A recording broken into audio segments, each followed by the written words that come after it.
Dear Dharma friends, this evening I would like to talk about the first and the last inner freedom, and that's right understanding or skillful understanding, because that's the first one you need, and that's the last thing you need. So that's why I chose that topic, and it frees us. We gain freedom from our own understanding. Quite the opposite. Usually people say, oh, give me freedom. Freedom to buy things, freedom this. We expect people to give us freedom. But here, from a Dharma point of view, your understanding is what gives you freedom, actually. You free yourself, basically, from your understanding. There are many kinds of right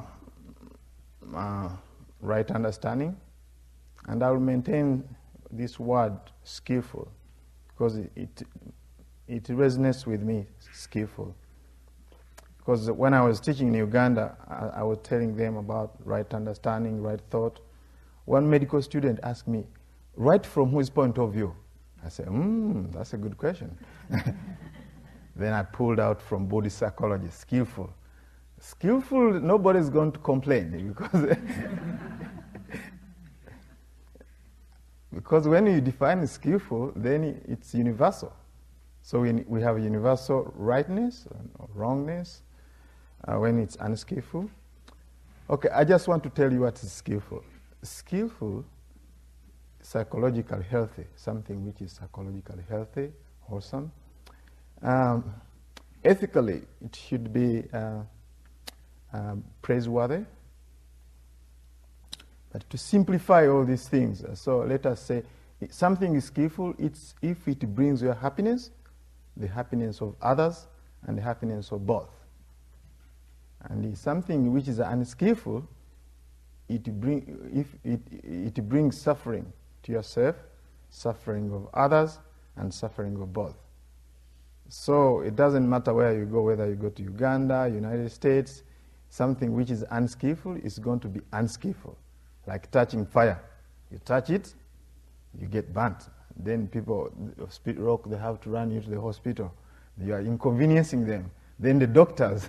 So you see, it's universal. The same in Uganda. If you do, they have to take you to the hospital. So you are suffering, others are suffering who are taking you to the hospital, and or both, you know. So then something like skillful, eating nice food, wonderful food. It's good for you, it's good for people who offer you the food, and for both, you know. So that's why most of the time I will use the word skillful, because it's universal. Even unskillful is universal. I got into a lot of troubles from Uganda when I went to India. In Uganda we shake hands and hug, and when I reached in India, it was different. So you cannot think that whatever you do here, it's applicable everywhere. So there you have to say namaste. You don't shake hands. So there's a difference there. So the same thing with our things that we do. If we do things which are skillful, we know that is universal, and we know things which are not universal also. All right, so there's skillful understanding, and that's understanding the way I've told you, if something is bringing happiness to yourself, others, and both. And its roots, what are the roots?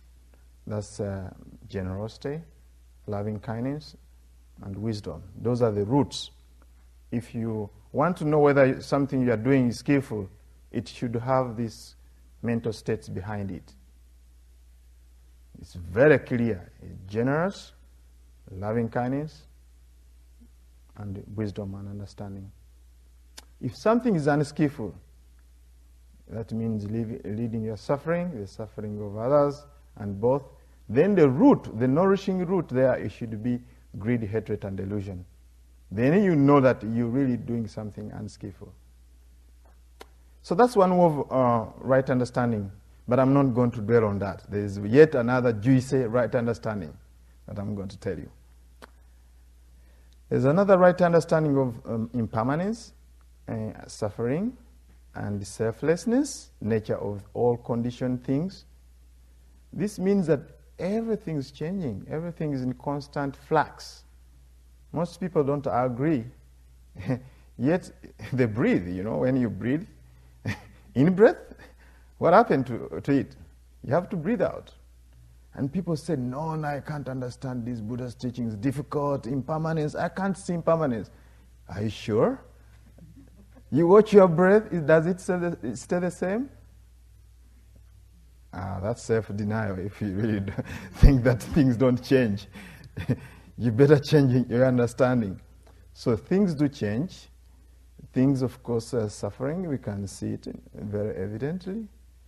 And anything that's impermanence, we hold on to the impermanence. We are tenaciously, we hold on to these things that are changing. We're going to suffer. And also things have no core. It's beyond our control. Do you know one thing which is beyond our control? Financial crisis. If you take it personally and hold on to it, it will surprise you. So what I'm going to dwell on is actually the right understanding of the Four Noble Truths. The Four Noble Truths, that's what the Buddha spent all his 45 years teaching. 4 things. 45 years teaching the same thing. That shows something, that most people ignore them. The most thing that they ignore. So that's what the Buddha says. I'm just going to repeat it for 45 years, again and again, in a different way, different fashion and different forms, you know. So the first truth is suffering, and the second is the cause of suffering, and the third is the truth of the cessation of suffering, thus ultimate happiness, what we call in Pali, Nibbana, or final liberation, you can say. And then the path that leads to the end of suffering, that's happiness. He laid out the path that you have to follow. This is like somebody showing you how to go to Auckland or San Francisco, and give you also the GPS. Here's a map, go. So he really outlined things, but the problem is still people think, no, it's very difficult to figure out. And also sometimes they say, the Buddha talk about only suffering. I think that's because of little attention span. They just only read only one truth, suffering. They don't go to the rest. So they leave out 3 truths, you know. Here we are going to try to see how we can really combine all of them under right understanding. Why right understanding is important? What do you think is important? Even in our daily life and all these things. For me, it's very clear. I've seen a lot of people with wrong understanding, wrong views. And throughout the history of humankind, human beings, there are many wars that have been fought because of this wrong understanding, wrong views, conflicting views. I give you just a basic misunderstanding. This is very basic. We haven't even gone to the Four Noble Truths. Let me tell you about my experience. Sometime in 1995, I went to Tibet. That was out of my love for the Dharma. So I said I would like to go to Tibet to see the High Lamas and how they live and learn more about Buddhism. So I went in Nepal and I got into Tibet and I was there. Sometime I used to pass the checkpoints. Then I gave my passport. It is written Republic of Uganda.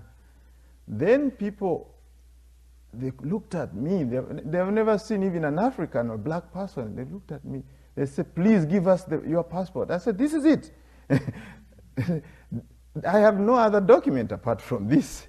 So anyway, they say, is your country republic? Because my passport is written Republic of Uganda. Then they ask, is your country republic? I said, no. Then they say, is your country of? I said, no. Is your country Uganda? I said, yes. So they started writing Republic of Uganda. So they didn't understand what even the name of the country. That's best ignorance, you know. Uganda has been there for many years. Now this comes to the person himself. So I went traveling around after 1 month, and I have plenty of time. So I went to villages, some villages, very deep villages there, to visit monasteries. And then the bus I took, unfortunately, was not going back to Lhasa. Lhasa is the capital. It was just going to stay there for the whole night, and there's no way going back to Lhasa. So, okay, I intended to stay there for a night. I looked for the hotels. Then I went there. I was so surprised the reception ran away. They ran away, and there was no way how I can get accommodation. Then I went to open a book, and I went to another one, the second one, the third, and the fourth. I reached the 8th hotel. All people are running away.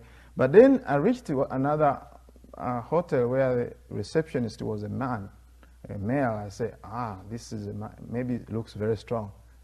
When I went, he ran away screaming, and then reached the wall, and he could not go through the wall, screaming. He has never seen a black person. And then I said, wow, I cannot stay on the trees. It's very cold. What am I going to do? These people don't understand me. I'm a human being. They should understand they're human. I look like a human being. Actually, later on, I found out they have a black demon. A black protector, deity. It's painted on the mural paintings. And that Tibetan Buddhism has these deities and all that. So there's one who protects them, and it's a black one. Anyway, I got the message. So then I tried to look for the most expensive hotel.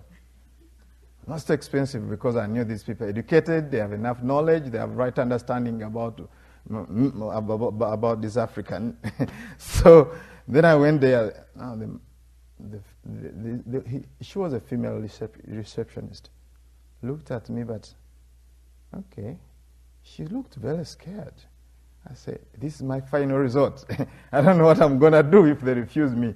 So I said, mental having kindness. And then she told me, okay, there's only one room, but it's very expensive. I said, okay, let me count the money I have. So I counted. And then she said, we can't give you this room. We have to ask the management. So she arranged the hotel management to meet for 30 minutes to decide whether to give me a room or not. So that's a misunderstanding completely. They don't understand that there's on the other side of the world, there are people who are black, basically, because it was closed for a while. And I didn't take it personally, so I knew that they have never seen an African. So anyway, they ended up giving me the room. I was so relieved after that meeting for 30 minutes. So that's part of how people ignore, actually, some basic truth. So the Buddha formulated his teaching based on the treatment of disease, actually. Ayurvedic medicine in India, even in modern science now, the doctors, Western doctors, the way they treat a disease is the way how they teach. The Buddha formulated this teaching. When you go to the doctor, what do they say? When you have some disease, what do they say? What's wrong with you? Hey, what's wrong with you? I have a headache. So you are the one who identified the problem. And they write it down. And then they say, okay, I'm going to find the cause. Maybe it's virus. They take temperature, they measure, they weigh you, and they really take a lot of measurements, and they try to find out the cause. And then they find out the cause, whether it's a virus, a bacteria. Then they say, you'll be fine. They tap you on the shoulder if they're very kind enough. Oh, you'll be fine. So they assure you happiness, basically, and health. So then, after that, they don't stop there. They say, okay, you have to take 3 tablets per day, and then for 1 week. So you get a course of treatment. So the same way how the Buddha formulated his teaching along those lines, that's why it's very applicable and it's very it's available, actually. It's very easy to understand. Yeah, so it doesn't need kind of brain surgery to understanding that there's suffering, there's a cause, there is the solution, there is also the way to the solution. But most of the time, people just ignore.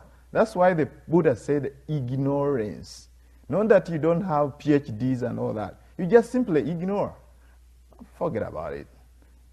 We talk about other more interesting subjects, not suffering, and not the cause. So they really kind of push it under the rug. Okay, so the first noble truth is called the truth of suffering. That's what most people don't want to hear, but that's Buddha said it. Anyway, you take it or not.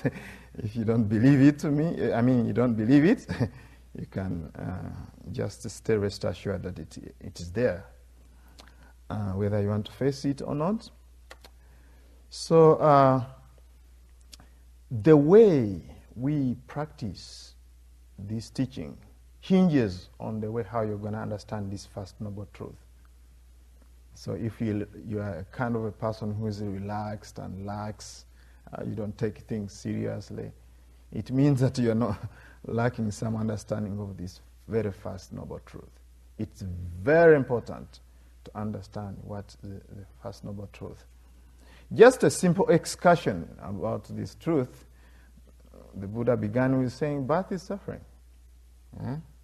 How is birth is suffering? That's all how all suffering starts from there. That's how it starts.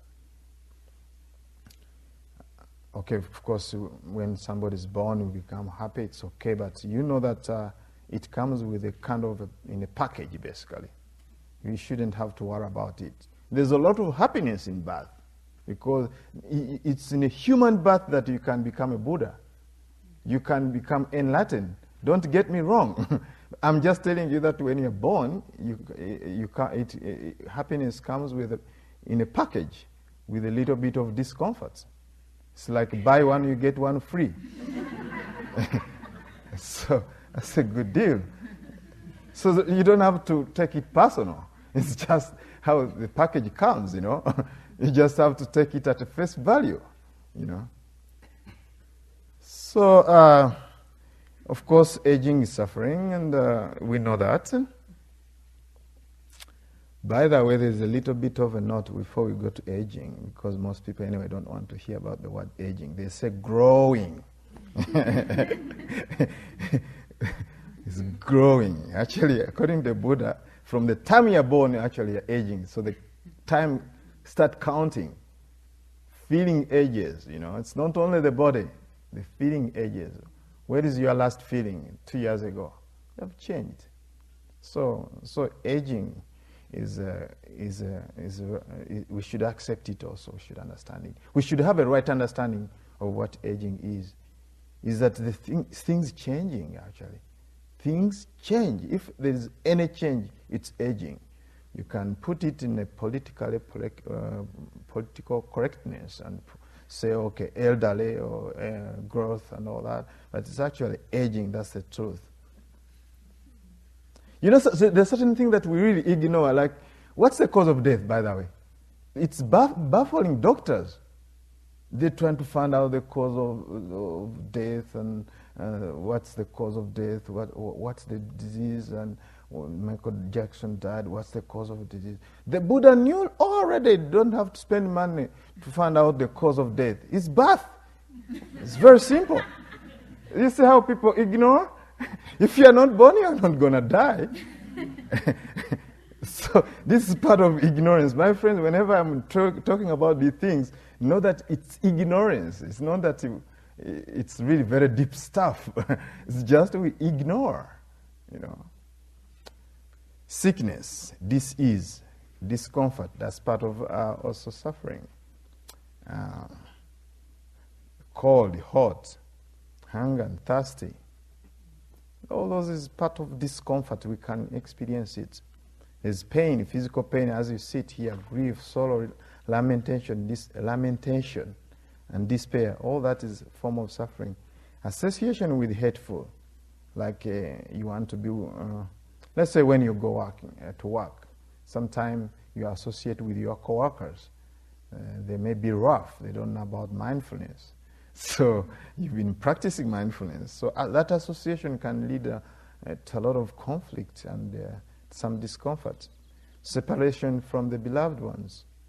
We know how separation comes, you know. Even if we don't want it, it comes. Getting what you don't want. We want economic prosperity, we get financial crisis. You see, that's all this is a part of suffering. And that's right understanding. We should understand it. Not fight them. Never go into a battle with this kind of truth. It's part of right understanding. You should understand them rightly. That's what it means, basically. Well, the Buddha got exhausted and said, wow, there's a lot of suffering in the world, so I cannot mention anymore. He just said, in brief, our experiences are really suffering. Not that they're painful, actually. It's just that they're just changing all the time. You cannot hold on to them. I mean, you go and have a nice pizza and a wonderful food, and can you eat that for a whole year and really sustain your happiness? No. So it's just unsatisfactory. The word dukkha actually is not suffering. It's just an English word doesn't do justice to the word dukkha. Dukkha, it's probably the closest would be unsatisfactoriness, maybe, or it could be maybe disharmony. I think that's the best way to translate this word. Disharmony. That means things are just out of harmony. But because whenever we use the word suffering, we always think, oh, pain, in the knee or somewhere in the head, strong emotions. No. This is very subtle meaning of suffering, actually. The experiences, like feelings, our body processes, the changing all the time, the perceptions, our emotions, positive and negative emotion, even metta, loving kindness, and fear, those are negative emotions. Then our really awareness and consciousness is changing all the time, you know. So all our experiences, Buddha said, because they're changing all the time and we hold on to them, so it's really suffering. So another thing that is worth your attention in the second noble truth, which is the cause of suffering.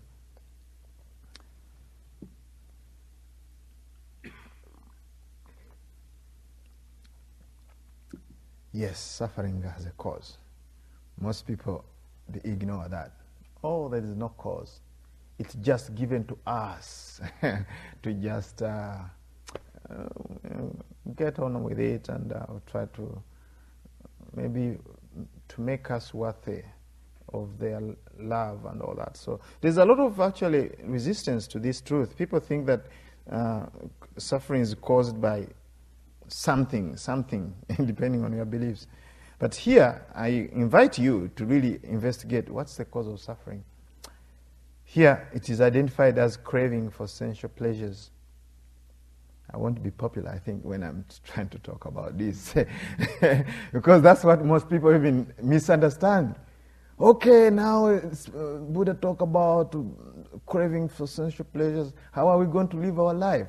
We are family people, you know, we have to study, we have to work. I want to draw your attention, this cause of suffering, which is craving for sensual pleasures, it's selfish desire to gratify your senses. Indulgence, overindulgence rather.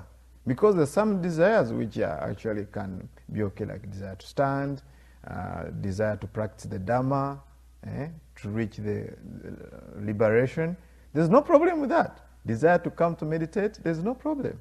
Desire to be generous, this is no problem. It's this desire that actually is reducing your happiness and increasing your suffering in the long run. Of course, in the short run, you may not see that, right? But as you go down after 10 years, 20 years, it's just going in this direction. Decreasing suffering, Decreasing happiness, increasing suffering. It will be evident when you break up maybe in a relationship. That shows that actually all along you've been decreasing your happiness and increasing your suffering. In the short run, you won't believe it in honeymoon and, oh darling, sweet love, I love you, her name, love, this is my middle name. All these things go there, but I'm telling you, to reach some stage where you find out actually, yes, there's a little bit of package there. Buy one, get one free, remember? You love somebody, they expect a little bit of yin and yang, a balance. And it's okay. That's how life is. You cannot reverse these things, but you can do something about it and understand. I tell you my naive way of seeing things when I was in India in 1990, I had never seen snow. I just want to illustrate that actually we can ignore this truth, that actually craving leads to suffering. This is how I ignored it.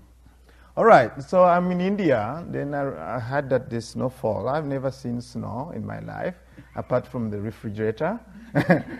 But this was snowfall. I said, wow, snow can fall? I'm more ignorant about snow. Even recently, I asked what is snow, and somebody says rain actually falling down. Anyway, I'm a tropical monk, so I don't know about snow. Anyway, I went to India, and then I had to, when I read the newspaper and they told me, oh, there's snowfall in Shimla, that's almost 6 hours from where I was in Chandigarh. Long ride. This bus ride was very long, but I needed to see snowfall. Because I saw the pictures, I said, wow, this is really great. So then I reached the place, and then I saw the fluffs and all the snowflakes, and I said, wow, this is beautiful. I took pictures. I didn't have gloves, and then I had the jacket. I just put some here and some. They were warm. Same with even our love is so warm, we don't see what's gonna come, Even the craving for all these pleasures is so warm, we don't see that. So I put here and in my shoes and all that. Wow, I was so fascinated. And I looked at myself, I was white and this black man with all the white things around. And I was the only black person there anyway in northern India because it's full of Westerners. And then I think these Westerners must have seen this crazy person. They say, what's this man doing? And later on, a few minutes, it started melting. It's that discomfort. I just feel, wow, it's freezing. I said, well, taking photos became no fun. Dropped the camera. And then I went to the room. I was feeling so cold. And there was no electricity to heat up my room. Yeah, then I had to change my room and go to another place where I can get a heater. I nearly screamed, really. I was suffering. Everything, especially the toys, were freezing. Where did all that freezing come from? Shooting pictures, putting here, looking at the beautiful body with all the white flakes and all that. Friends, whenever you are having some craving for sensual pleasures, you know that, be prepared actually. What I'm saying, be prepared.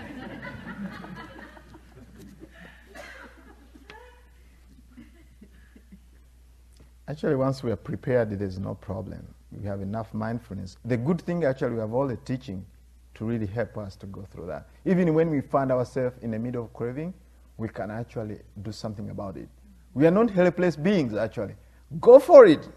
1,000 joys. And then 1,000 sorrows. That's the Tao. The Tao. 1,000 joys. 10,000 joys. 10,000 sorrows. Buddha simplified it to 8. 4 joys and 4 sorrows. But anyway, Go for it, and then be mindful, and then after all, I think you are going to reverse the curve. Then you try to be skillful, like that means you are going to increase more happiness and reduce suffering. That's the way to go. Do things. This teaching is there to help you to actually decrease suffering and increase happiness. We're actually telling you to maximize, optimize all the resources to be more happy and less suffering by the practice you are doing right now.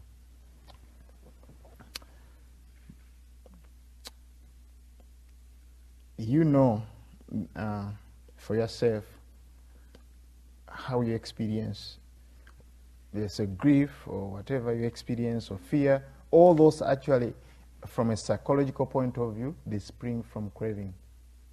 Whether it's sorrow, fear, aversion, all these things, they have their root there. But actually, the cause of suffering is greed, hatred, and delusion. But craving is the one which actually operates more there. We can relate to it very easily. Because we eat, we have to go dance, and we have to go to party, you become a party animal. So you hear, you take photos and all that. So it's actually more very evident. So it's just the principal cause of suffering, but you know that it's not the only cause of suffering. There's also others.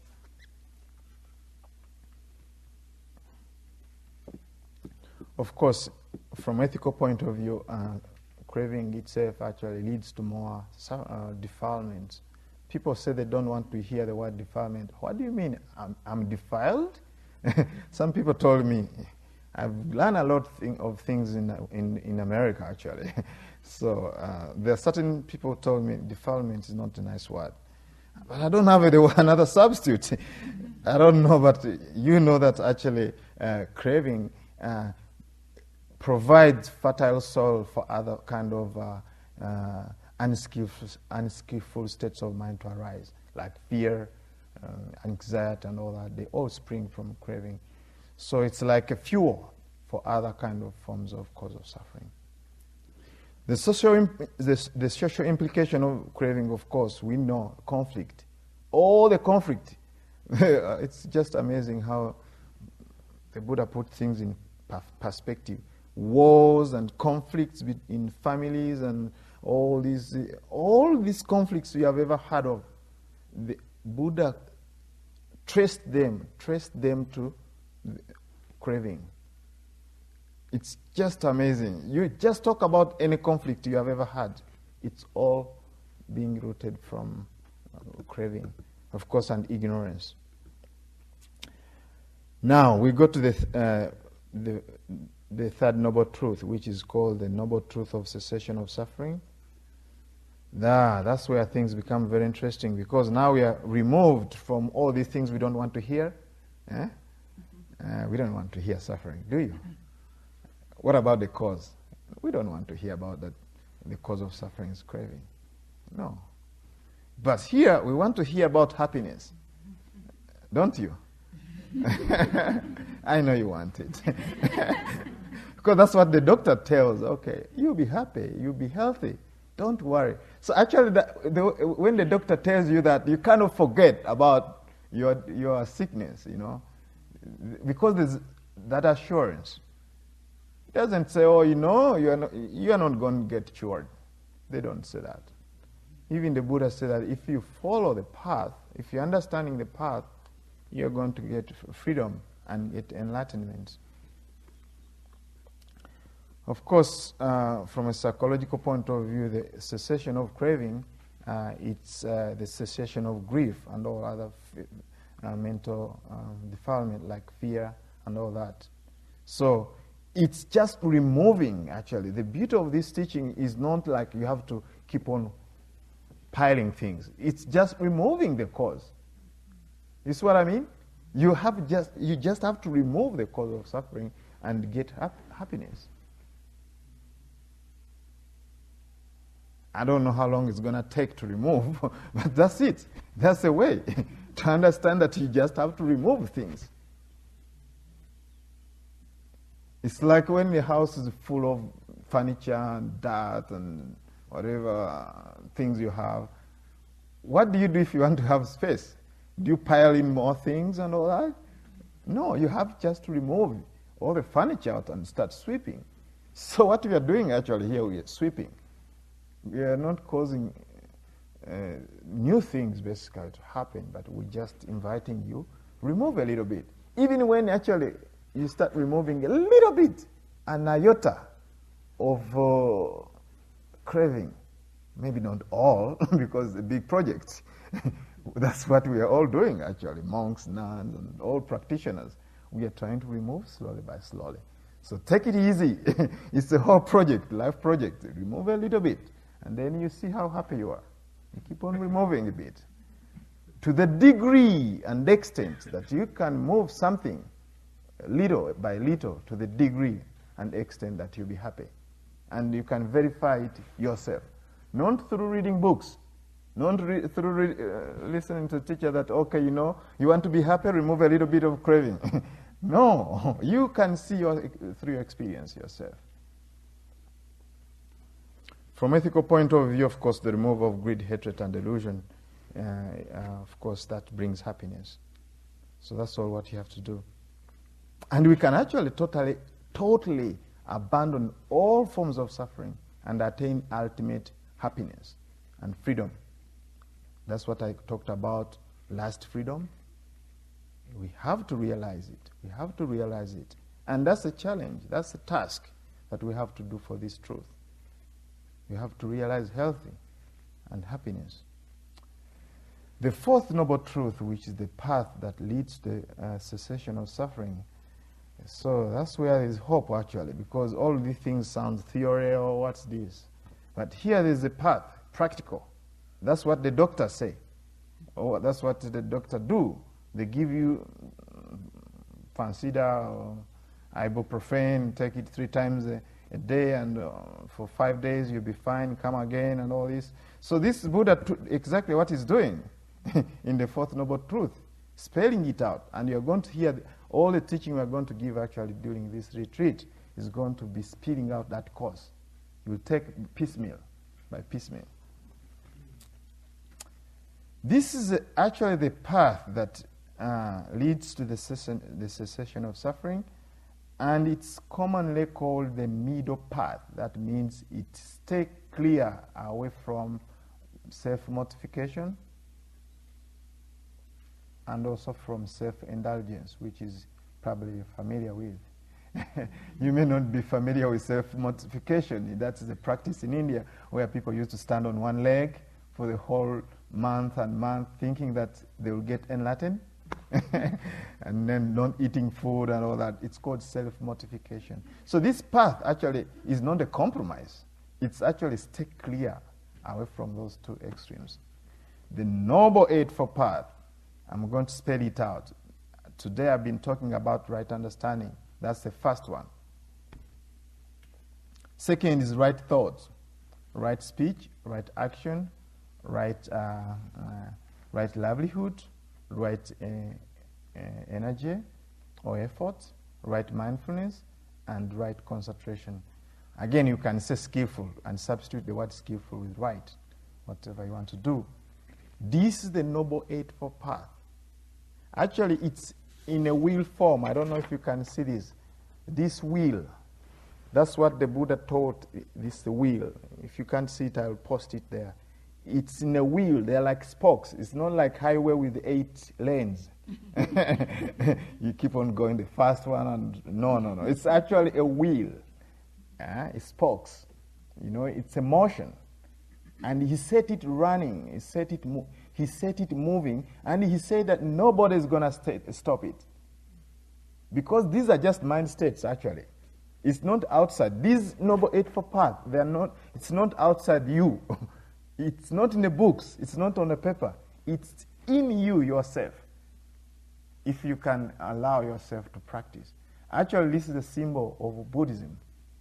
This is a symbol, like a cross is a symbol for Christianity. This is the symbol. It symbolizes this Dharma, the way things how they are, the way how the Buddha saw that this is the way how things are. There is this path that leads to the end of suffering.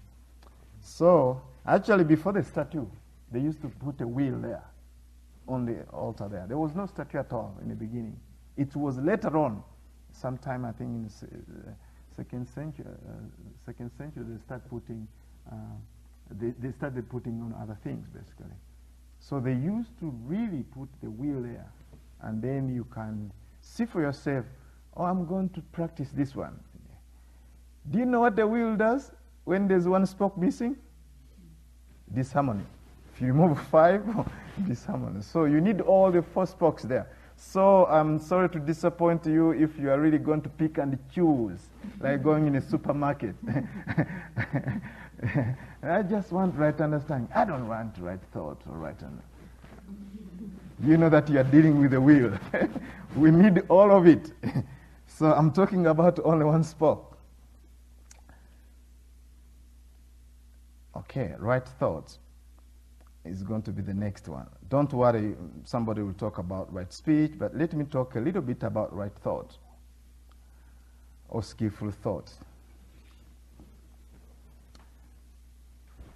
Skillful thought is a thought of non-greed. In a positive way, we can say thought of generosity, thought of non-hatred, which is loving kindness, thought of non-cruelty, that's compassion. So, on one side we have skillful states of mind like generosity, loving kindness, that you are going to even to study this week, in this retreat. Then you have also compassion. Now, what does generosity mean actually? Because most people think that this teaching is very basic, but here it's very profound, the teaching on generosity, because it has a tendency to reverse the cause of suffering, which is craving. So it opposes. So the more you're generous, the more you are dealing with that root that really nourishes suffering. So it's very important to be generous, actually. It's the central teaching in every probably tradition and religion. But here it's very profound in that it's a basis and a support for the other teachings. So you can be generous without knowing that actually it's a support and a basis for the practice of ethical conduct. This what makes generosity, according to Dharma, very unique. It's not about giving. Oh, I don't like this shirt. Oh, give it out. I don't like it. No. Okay, I'm going to give away that chair, and then you take it on the road there, and then in the middle where you say, I like it actually in the winter, and then you bring it, you bring it back. That's called discarding or abandoning. Quite different kind of animal. Abandoning. This is a practice we do to practice in order to get rid of our holding, to loosen. Because desire say, this is what desire say, get, zap, you get here, you put, it's like a magnet, with all this magnetic field, we keep on getting. Generosity say, okay, get rid of. As a practice, not as something that you should do by force. But some people say, okay, now there's economic recession and financial crisis. What are we going to give? We have nothing to give. Also, we have to keep for ourselves. Friends, there's a lot of things to give. There's, of course, gifts. We can give material. That's very common. But there's also non-material things to give, like time. Time, we have plenty of time. We have energy. We can share it. We can spend time with the people who need our time, advising, and a smile. Actually, I had in England is a therapy. To smile makes you happy and makes others happy, of course. So why not try it? So actually, generosity is a very profound practice because it's a support. You have to mark this word. It's a support and the basis for the practice of ethical conduct. And it goes all the way, even when we are meditating. We have to be generous enough to let go of our greed, hatred, and delusion. That's the best generosity you can do to yourself. That's a subtle way of letting go some of the things that cause suffering. So you can practice generosity. It has a function of destruction of attachment to the objects, or even mental states. The Buddha said that there is great generosity that you can do. And that's the practice of the 5 training rules, the 5 training guidelines that you took at the beginning of this retreat. You can take more if you want. The more you take, the better. 8, 100, 227 like monks, 331 like nuns, on and on. You can take as much as you like. Actually, it doesn't mean that you are restricting yourself. It's not a restriction. It's a freedom. In a way, there's a way how they protect us. It's a trade-off between security and freedom. You want more freedom? So get into trouble. You want more security, inner security? You'll be fine. Practicing like the first precept of protecting and preserving life, generosity, moderation, and contentment, being faithful in your relationships, and being trustworthy and honest, and being mindful and alertness. Those are the positive aspects of what you are holding in this retreat, this container. They are called 5 guiding or training rules. It's not commandments. They say that if you observe this is the greatest generosity you can ever do. You protect the whole world. You give fearlessness and freedom to all beings in the whole world. And you share in that freedom. That's the beauty, that you also shareholder in that freedom. You are not left out of the picture, you know. Imagine protecting the whole world. I can't protect the whole world, even when I build monasteries around Africa and all that. It's a big job. But if you protect these precepts and this container, other beings need not fear that you are going to be dangerous. You are going to kill them. You are going to rob them and all that. So that means that wherever you go, people feel at peace, you know. How do you feel when you are together, all of us keeping the same ethical conduct? You can leave your clock here. That even if it costs millions and millions of dollars, you can leave it here. You'll find it the next day. Because there's that trust. So that's the best generosity you can do. Even if we are in a financial crisis, there's not enough to give, you can do it, give something like that. Metta loving kindness is another thought. That means thought of non-hatred. That's loving kindness.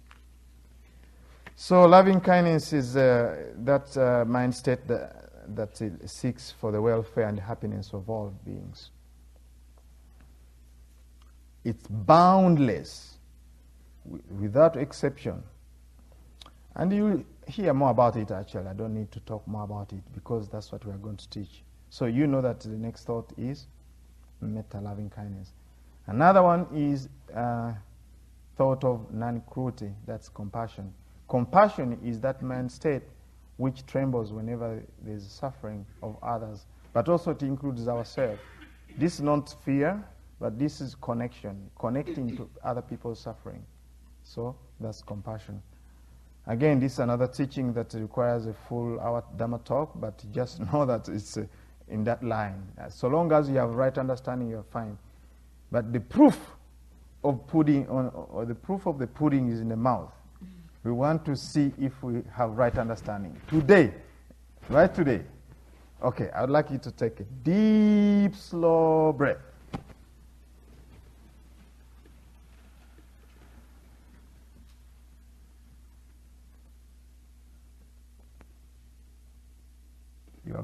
You have right understanding if you've been observing very clearly.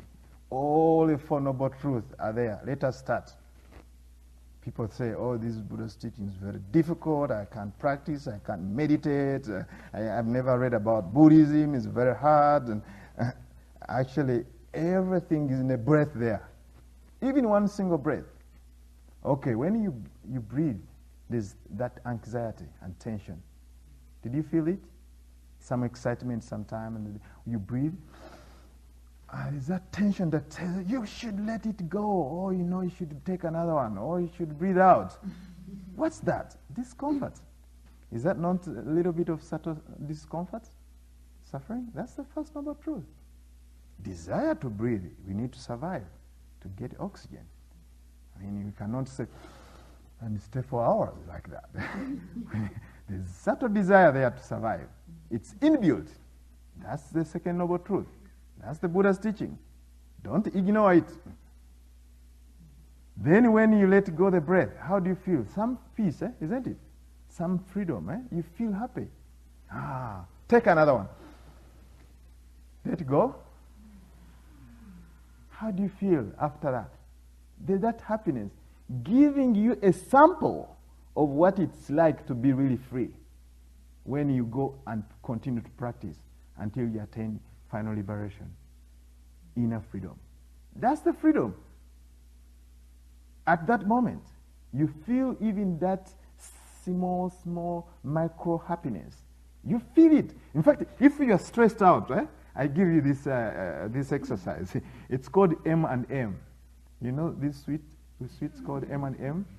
Meditation a minute. That's a Buddhist M&M. So after 1 hour, and you're stressed out of work and all this, it's going to have a total change in your life. So you put in those M&M, 8 hours, so you have 8 minutes of meditation, you're going to see a huge difference in your life.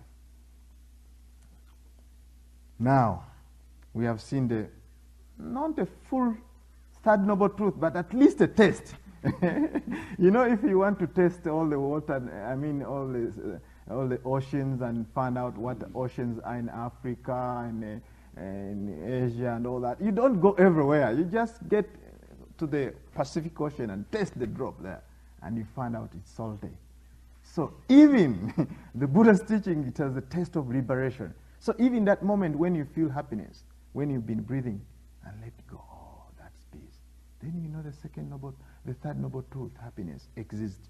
So you have right understanding there and then, practically, not through listening to this boring Dharma talk. Practice. The proof of the pudding is in the mouth, isn't it? Now we got to the fourth noble truth.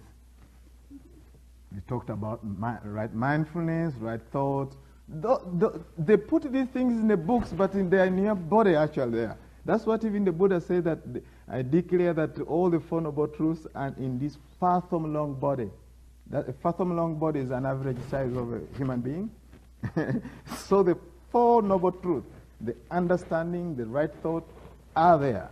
It's up to you to figure them out, and through right understanding. Okay, let us go through with this few minutes we have. Let us find out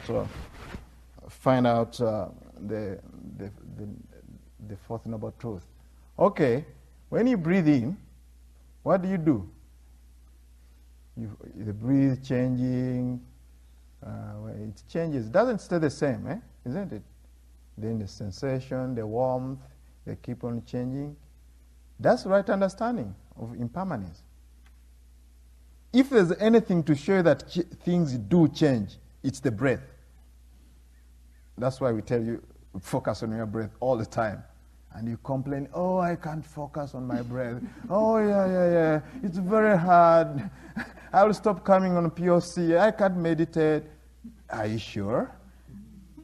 The breath is there revealing all the truth to you. You are ignoring it. Today you have to fully understand what's going on. Okay, that's the first, the right understanding is there. Right there in front of you. Then, right thought. The function of right thought is to focus on the mind, to put the attention on the mind.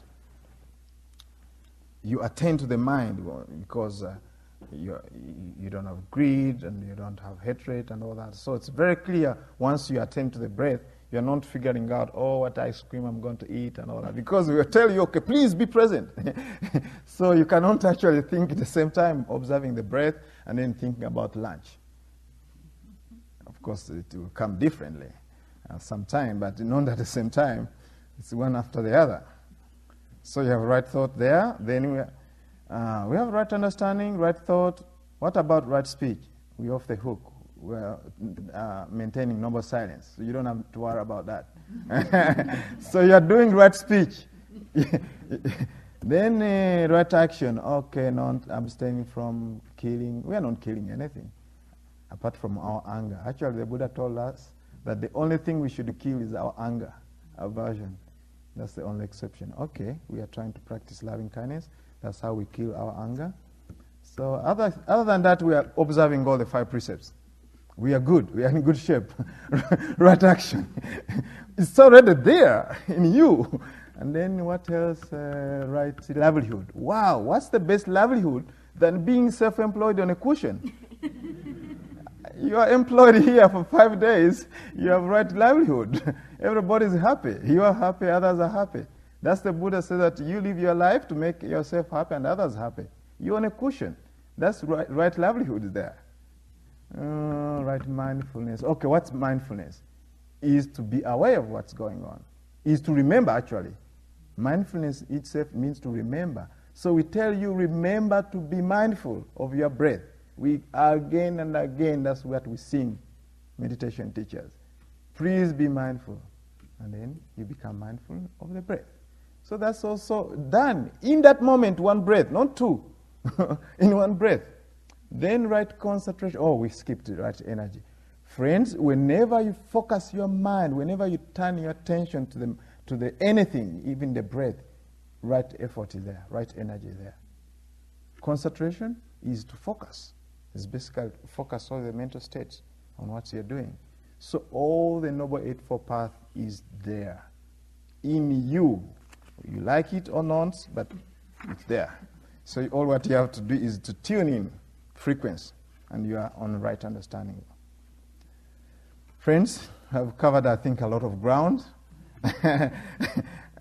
And I hope that you have right understanding, because it's actually the way, it opens up the way to all other teachings.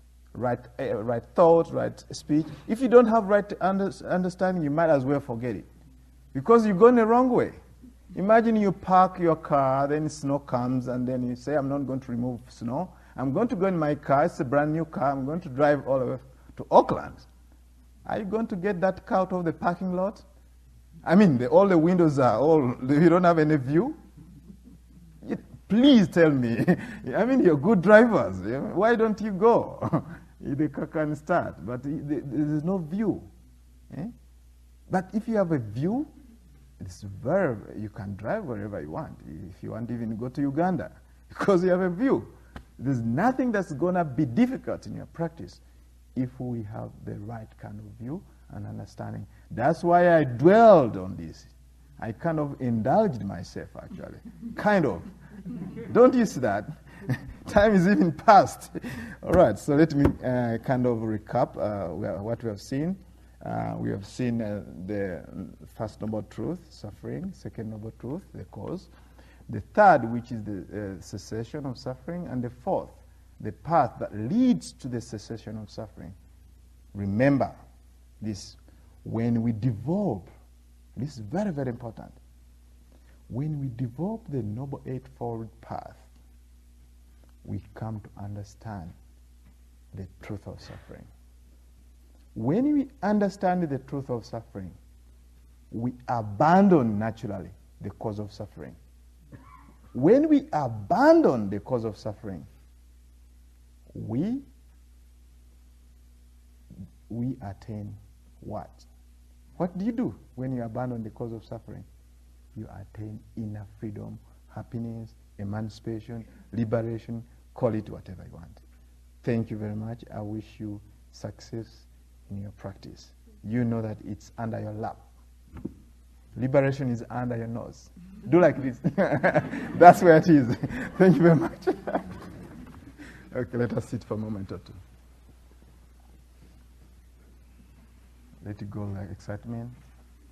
Short deep. Take a few deep breaths. Release it.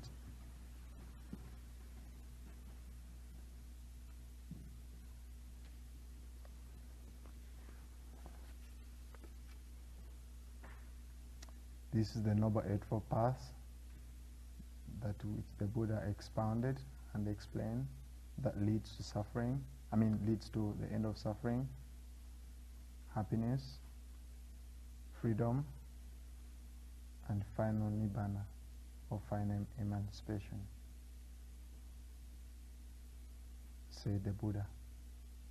So may you practice until you attain inner freedom. You start with right understanding, you end up with right understanding. Thank you very much.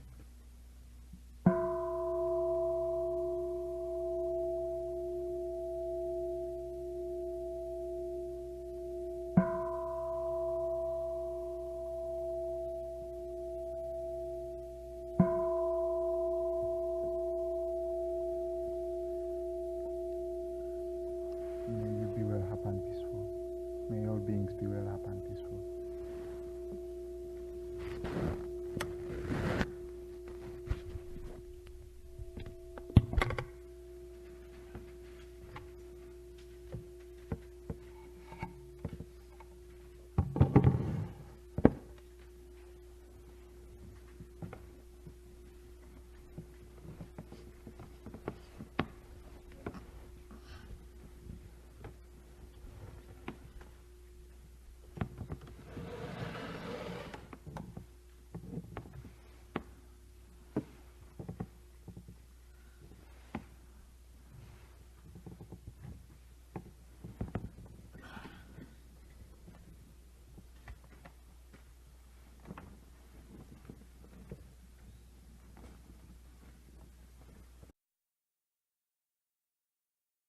Thank you for listening.